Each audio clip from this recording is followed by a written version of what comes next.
नमस्कार. नशीबवान मालिकेचा आजचा भाग तुम्ही पाहत आहात आणि आजच्या भागामध्ये खूप छान ट्विस्ट आहे. तर आता हा प्रभास कोण आहे हे सगुणाकडनं गिरिजाला समजतं आणि तिच्या तर पायाखालची जमीनच सरकते आणि गिरिजासमोर तर आता एकावर एक संकटच उभी राहिली आहेत. त्यामुळे आता गिरिजा त्यातून कसं पार पाडेल हे पाहण्यासाठी एपिसोड पूर्ण पाहायला विसरू नका. तर आता मदतीसाठी गिरिजा सगुणाकडे आलेली असते, मात्र सगुणा तिला मदत करण्यासाठी स्पष्टपणे नकार देते.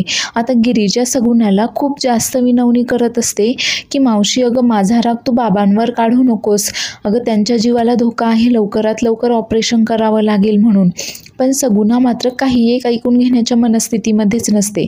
उलट सगुणा तिला बोलते की तू त्या नागेश्वर घोरपडेच्या म्हणजे माझ्या दुश्मनाच्या घरी जाऊन सण साजरा करून आलीस, तेव्हा तू मला विचारलंस का? आणि आता मात्र तुला मदत हवी आहे तर तू माझ्याकडे आली आहे. तर आता सगुणाचा मुलगा तो श्रीमंत तो सुद्धा आता सगुणाला समजावत असतो, आई अगं तू तुझा राग दत्तू काकावर का काढतीयेस? अगं त्यांच्या जीवाला धोका आहे, त्यांना पैसे देऊन टाक म्हणून. पण सगुणा मात्र त्याला शांत करते व बोलते की आपल्याला पुण्याला मुली पाहायला जायचे, तू त्याची तयारी कर, यामध्ये लक्ष घालू नकोस म्हणून. आता गिरिजा सगुणाला विनवणी करत असते तर सगुणा मात्र तिचं काही एक ऐकून घेत नाही आणि सांगते की आणि एवढंच नाही तर तू त्या प्रभासला तुझ्या घरामध्ये ठेवून घेतलंस. तर आता गिरिजा सांगते की कोण प्रभास? अगं त्या काकांचं नाव तर प्रभाकर आहे आणि ते बाबांचे चांगले मित्र आहेत. त्यावर सगुणा तिला सांगते की कसले तुझ्या बाबांचे मित्र? अगं तो प्रभास आहे, नागेश्वर घोरपडेचा मेहुणा आहे, तो त्या उर्वशीचा नवरा आहे. आता खरं तर ही गोष्ट गिरिजाला माहीत नसते आणि गिरिजाला आता त्यावर विश्वास देखील बसत नसतो. तर गिरिजा सगुणाला समजावत असते, अगं मावशी ते तर बाबांचे चांगले मित्र आहेत, प्रभाकर नाव आहे त्यांचं, आणि ते कसे काय नागेश्वर सरांचे मेहुणे असतील वगैरे, मला तर याबद्दल काहीच माहीत नाही. आणि ते जेव्हापासून आमच्या घरामध्ये राहत आहेत त्यांनी तर त्यांचं नाव फक्त प्रभाकरच सांगितलं होतं मला. त्यावर सगुणा आता तिला खरं काय ते सांगते आणि त्यानंतर तर गिरिजाच्या पायाखालची जमीनच सरकते. खरं तर तिला यापैकी काही एक माहीत नसतं. आता गिरिजा सगुणाला समजावत असते की ते जर माझ्याशी खोटं बोलून माझ्या घरामध्ये राहिले असतील तर याबद्दल मला काही एक माहिती नाही आहे, त्यामुळे तू आता ते सगळं काही विसरून जा आणि बाबांच्या ऑपरेशनसाठी मला मदत कर म्हणून. मात्र सगुणा काही एक ऐकून घेण्याच्या मनस्थितीमध्ये नसते. सगुणाचा मुलगा तिला समजावत असतो की अगं आपण तो राग आपण नंतर काढूयात, पण तू आधी दत्तू काकासाठी तरी पैसे दे. त्यावर सगुणा त्यालाच ओरडते की अरे ज्या माणसामुळे तुझा बाप आपल्याला सोडून गेला, गावातून पळून गेला, त्या माणसाच्या घरी जाऊन सण साजरी करून आली आहे ही, हिला मात्र माफी नाही. आणि गिरिजाला सांगते की तू आता नागेश्वरकडेच पैसे मागायला जा, तोच तुझी मदत करेल. आणि गिरिजाला घराबाहेर हाकलवून देते आणि दार बंद करून घेते. आता मात्र गिरिजा खूप जास्त हतबल झालेली असते. आता पैसे कसे गोळा करावेत हेच तिला समजत नसतं. तर इकडे उर्वशी आणि नागेश्वर आता हे दोघेही प्रभासच्या वॉर्डमध्ये असतात. तर उर्वशी विचारत असते की काय सांगितलं डॉक्टरनी? त्यावर नागेश्वर सांगतो की याचं फक्त 30% हृदय काम करते, बाकीचं बंद पडलं आहे आणि ते 30% सुद्धा कधीच देखील काम करायचं बंद होऊन जाऊ शकतं. त्यावर उर्वशी तर मात्र खूप चिडलेली असते व ती बोलते, मला तर असं वाटतं की याचं उरलेलं हृदयसुद्धा आता बंद पाडून देऊयात म्हणून. त्यावर तितक्यातच नागेश्वरला रुद्रचा फोन येतो. तर रुद्र त्याला सांगत असतो की आता मी डॉक्टरांशी बोललेलो आहे आणि आता पुढे काकांच्या ट्रीटमेंटसाठी हृदय वगैरे कुठून मिळवायचं काय, त्यासाठी मी NGOला कॉन्टॅक्ट करत आहे, आपल्याला लवकरच हृदय वगैरे भेटेल, डोनर भेटेल, त्यामुळे तुम्ही काळजी करू नका म्हणून. त्यानंतर नागेश्वर उर्वशीला सांगतो की काय आहे की ती पोरगी कोण आहे, कुठे आहे हे फक्त यालाच माहीत आहे. एकदा का याने त्या पोरीचं नाव पत्ता आपल्याला सांगितलं त्यानंतर मात्र मी स्वतः स्वतःच याच्या नरडीचा घोट घेणार आहे म्हणून, असं बोलणं आता उर्वशी आणि नागेश्वर या दोघांचंही सुरू असतं.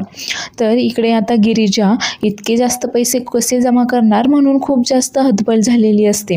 ती आता घरी येते आणि घरी तिच्या आईची एक जुनी सोन्याची अंगठी, जी की तिने तिच्या आईची शेवटची आठवण म्हणून जपून ठेवलेली असते, ती अंगठी आता ती पेटीतून काढते. आणि खरं तर गिरिजा आता खूप भावूक झालेली असते, पण आता तिच्याकडे दुसरा कुठलाही पर्याय नसल्यामुळे ती अंगठी विकून आता पैसे जमा करायचं ती ठरवते. आणि त्याचबरोबर मोनूची जी पिगी बँक असते, गल्ला असतो पैशांचा, तीसुद्धा ती सोबत घेते. तर इकडे आता हा श्रीमंत म्हणजे सगुणाचा मुलगा तिला समजावत असतो की अगं तू हे काय केलंस, कमीत कमी तू आता तरी तिच्या परिस्थितीचा विचार करून तिला मदत करायला हवी होतीस. पण सगुणा मात्र खूप जास्त चिडलेली असते आणि ती त्याची कॉलर पकडते व बोलते की तुझं गटार आहे ना हे, ते बंद ठेवायचं. अरे ती माझ्या दुश्मनाच्या घरी जाऊन सण साजरी करून आली आहे, तिला आता माफी नाही म्हणून.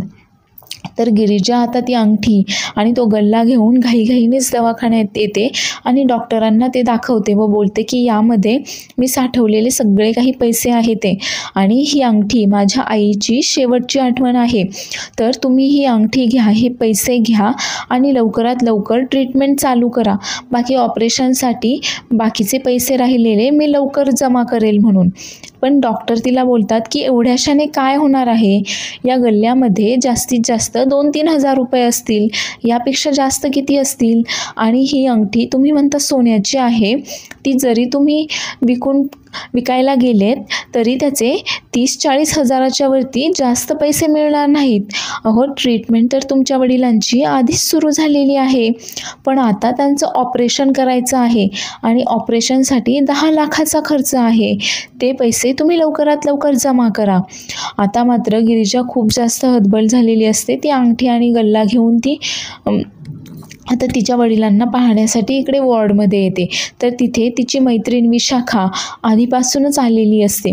तर विशाखाला पाहताच गिरिजा तिला मिठीच मारते. त्यावर विशाखा तिला सांगते की पैशांचं काय झालं हे बघ, माझ्याकडे 10,000 रुपये आहेत मिळून, आणि तुझ्याकडेही काही पैसे जमा झाले असतील ना, तर एवढे पैसे मिळून होईल हॉस्पिटलचं काम. त्यावर गिरिजा त्याला सांगते की अगं एवढ्याशा पैशाने काही एक होणार नाही आहे, मी आत्ताच डॉक्टरांशी बोलून आली आहे. ट्रीटमेंट तर सुरू झाली आहे, पण त्यांनी बाबांचं ऑपरेशन करायला सांगितलं आहे आणि ऑपरेशनसाठी तर 10 लाखाचा खर्च येणार आहे असं सांगितलंय. मी सगुणा मावशीकडे गेले होते, पण तिने सुद्धा नकार दिला. त्यावर विशाखा विचारते की सगुणा मावशी का बरं नाही बोलली तुला.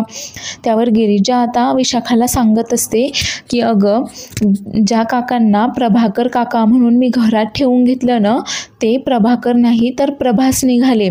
नागेश्वर सरांची जी बहीण आहे उर्वशी मॅडम, त्यांचे ते मिस्टर निघाले. आणि खरं तर मला ही गोष्ट आजपर्यंत माहीतच नव्हती.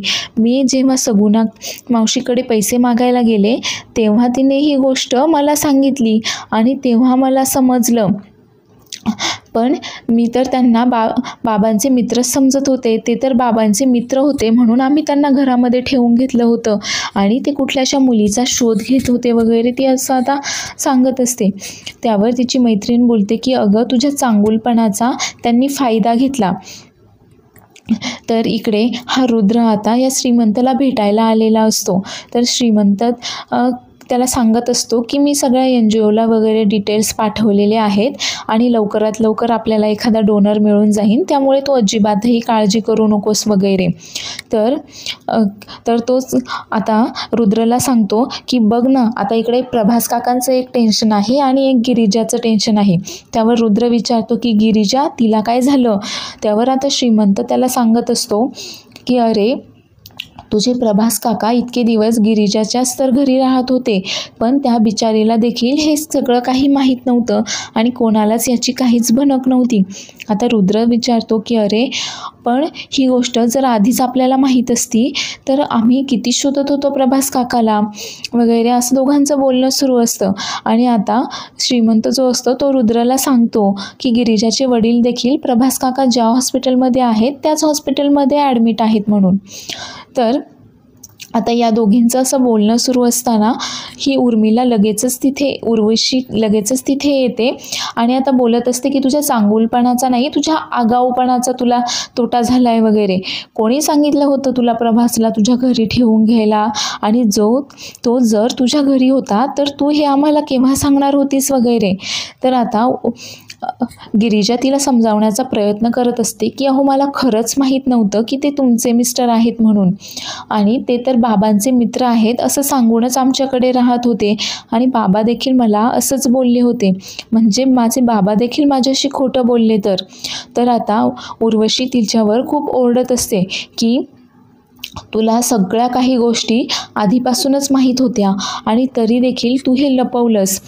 त्यावर गिरिजा सांगते की अहो त्यांनी तर त्यांचं नाव प्रभाकर म्हणून सांगितलं, आणि हो त्यांनी तर मला हे देखील सांगितलं की ते कुठल्याशा मुलीचा शोध घेत आहेत वगैरे, असं काहीसं ते मला सांगत होते. त्यावर उर्वशी बोलते की तुला कळतंय का, आज तुझ्यामुळे माझा नवरा हॉस्पिटलमध्ये आहे, त्यांच्या जीवाला जर काही झालं ना तर मी तुला अजिबातही सोडणार नाही म्हणून. आणि कुठल्या मुलीबद्दल बोलत होते ते, कुठल्या मुलीचा शोध घेण्याबद्दल बोलणं चाललं होतं, मला नीट व्यवस्थित सांग. तर आता खरं तर गिरिजाला देखील जास्त काही माहीत नसतं, पण प्रभाकरने गिरिजाला फक्त इतकंच सांगितलेलं असतं की कुठल्याशा मुलीला तिचं केलेलं सगळं वैभव वगैरे परत मिळवून देण्यासाठी हा प्रभासचा खटाटोप सुरू असतो, आणि त्याला त्या मुलीचा शोध घेऊन तिला तिचं वैभव वगैरे परत मिळवून द्यायचं असतं. आणि आता ती तोंडाला येईल तसं ही उर्वशी आता गिरिजाला बोलत असते. तर विशाखाला मात्र राहवलं जात नाही, आणि विशाखा तिला बोलते की ओ ती ऐकून घेते म्हणूनच तिला असं काही पण काय बोलताय तुम्ही, जरा तोंड सांभाळून बोला. तर ही उर्वशी मात्र तिलाच गप्प करते आणि गिरिजालाच बोलत असते की कुठल्या मुलीबद्दल बोलत होता तो, मला नीट काय ते सांग, त्या मुलीचं काही नाव पत्ता वगैरे सांगितला का त्याने. पण खरं तर गिरिजालाच काही माहीत नसतं. तर गिरिजा सांगते की त्यांनी मला तसं काही एक सांगितलं नाही, पण ते कुणाचा तरी शोध घेत होते. आता उर्वशी सांगते की माझ्या नवऱ्याच्या डोक्यावर परिणाम झाला होता आणि म्हणून मग तो घरातून पळून गेला, आणि इतके दिवस झाले आम्ही त्याला शोधतो आहोत. त्यावर गिरिजा सांगते की असं कसं शक्य आहे, नाही काका तर एकदम व्यवस्थित होते, त्यांच्या काही एक डोक्यावर परिणाम वगैरे झालेला नव्हता, आणि आता मी पाहतेच तुझ्याकडे वगैरे असं करून ती गिरिजाला धमकावत असते. आता मात्र विशाखाला राहावलं जात नाही व ती डॉक्टरला आवाज देत असते उर्वशीला तिथून बाहेर काढायला. तर उर्वशी तिचा हात जोरात पकडते आणि बोलते की तुम्हाला दोघींना ना तुमची लायकी दाखवण्यासाठी मला जास्त वेळ लागणार नाही आहे, आणि तिथून निघून जाते. त्यानंतर आता विशाखा गिरिजाला बोलत असते की अगं तुला काय गरज आहे तुझा इतका चांगुलपणा दाखवायची, काय गरज होती त्या माणसाला तुझ्या घरामध्ये ठेवून घेण्याची वगैरे. त्यावर गिरिजा सांगते की अगं मला खरंच माहीत नव्हतं की ते नागेश्वर सरांचे मेहुणे आहेत म्हणून, नाहीतर मी कशाला त्यांना घरात ठेवून घेतलं असतं वगैरे. तर उर्वशी आता इकडे परत त्या प्रभासच्या वॉर्डमध्ये येते आणि आता नागेश्वरला सांगत असते की हा प्रभास इतके दिवस त्या गिरिजाच्या घरामध्ये राहत होता आणि त्याने गिरिजाला देखील त्याचं नाव खोटं सांगितलेलं होतं. तिला देखील माहीत नव्हतं की हा प्रभासच आहे आणि तो कुठल्याशा मुलीला शोधतोय, ती कसली वारसदार आहे वगैरे, तो असं काहीसं बोलत होता. पण ते गिरिजालाही नक्की माहीत नाही आहे. आपल्याला ती मुलगी तिचा पत्ता लवकरात लवकर शोधून काढायला हवाय.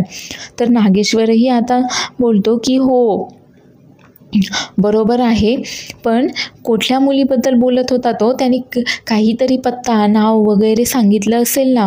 त्यावर उर्वशी सांगते की त्याने असं काही एक सांगितलं नाही आहे आणि त्या मुलीचे वडील देखील याच हॉस्पिटलमध्ये ॲडमिट आहेत. ऑपरेशन करायला सांगितलं आहे त्यांचं आणि त्यासाठी ती इकडे तिकडे फिरून पैसा जमा करते आहे. आणि तुम्ही तर म्हणता की ती नशीबवान आहे. ती जर नशीबवान असती ना तर तिच्याकडे आज पैसा असता, असा लोकांकडे तिला पैसा नसता मागावा लागला. त्यावर काय आता तुम्ही देणार आहात का तिला पैसे, तुम्ही मदत करणार आहात का तिची. तेवढ्यात हा नागेश्वर बोलतो की हो देणार आहे मी तिला पैसे, करणार आहे मी तिची मदत म्हणून. तर आता ही उर्वशी मात्र चिडते व बोलते की मलाच कळत नाही त्या मुलीमध्ये असं काय आहे आणि तुम्ही तिला असे नशीबवान का समजत असता ते.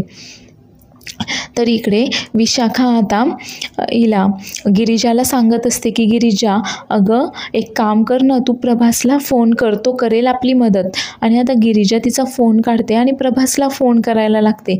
तर तेवढ्यातच तिथे रुद्र येतो आणि गिरिजाला आवाज देतो. तर आता ही गिरिजा बोलते की बरं झालं तुम्ही इथे आलात, मी तुम्हालाच आता फोन करत होते, पण तुम्ही इथे कसे काय आलात? त्यावर रुद्र सांगतो की ते महत्त्वाचं नाही आहे. त्यानंतर गिरिजा सांगते की बाबांचं ऑपरेशन करायचं आहे आणि त्यासाठी मला मदत हवी आहे तुमची म्हणून. आणि आता रुद्र सांगतो की ठीक आहे, मी डॉक्टरांशी बोलतो. आणि तेवढ्यातच गिरिजा त्याला थँक्यू प्रभास बोलते. तर आता रुद्र देखील गोंधळतो की गिरिजा मला प्रभास का बोलल्या म्हणून. तर पुढील भागामध्ये आपण पाहणार आहोत गिरिजा आणि विशाखा प्रभासबद्दल बोलत असताना तिथे उर्वशी येते व बोलते की प्रभास, पण तो तर हॉस्पिटलमध्ये ॲडमिट आहे.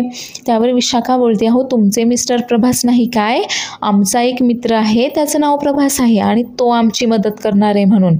तर रुद्र आता गिरिजाला चेक लिहून देतो आणि त्या चेकवर त्याने त्याचं नाव रुद्रप्रताप टाकलेलं असतं. तर तेवढ्यातच तिथे नागेश्वर येतो व बोलतो की चिरंजीव, तुम्ही आमच्या पावलावर पाऊल ठेवलंच तर. आता त्या चेकवरील नाव वाचताच तिथे उर्वशी देखील आलेली असते व बोलते की हो, अगदी बरोबर वाचलंस तू, रुद्रप्रताप हाच आहे रुद्रप्रताप, म्हणजेच नागेश्वर घोरपडे यांचा मुलगा. आता हे समजल्यानंतर तर गिरिजाच्या पायाखालची जमीनच सरकते आणि तो मिळालेला चेक ती फाडून टाकते आणि रुद्रला बोलते की तुम्ही माझ्याशी खोटं बोललात, अशा खोटारड्या माणसांकडून मला कुठली देखील मदत नको आहे. तर चॅनेलला सबस्क्राईब करायला विसरू नका.